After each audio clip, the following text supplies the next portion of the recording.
Every year, about 300 Australian-bred greyhounds are exported to the Canidrome racetrack in Macau, a special administrative region of China.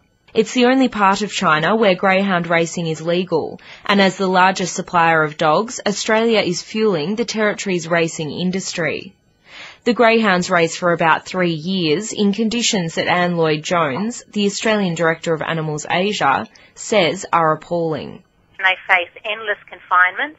They often suffer serious injuries when racing, and of course when they're no longer profitable, they are put to sleep. Well, that's a nice way of saying it. They're given a lethal injection.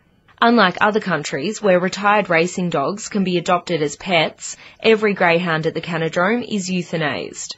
The track owners don't allow retired greyhounds to be adopted locally, and due to quarantine restrictions, re-exporting the dogs overseas is a lengthy and expensive process. Miss Lloyd-Jones is heading a letter-writing campaign calling on the Australian Prime Minister to cut the supply of dogs to the racetrack. In a written statement to Radio Australia, a spokesperson for Australia's Department of Agriculture, Fisheries and Forestry says Australia supports the efforts of governments in other countries to improve animal welfare. But Miss Lloyd-Jones says Australia needs to take greater responsibility.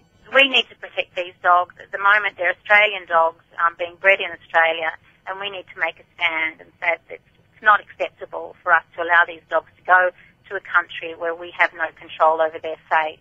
Once the dogs reach Macau, their fate is controlled by the Yat Yuen Canidrome Club, and without an animal protection law in the territory, authorities are unable to stop the mistreatment and culling of these greyhounds.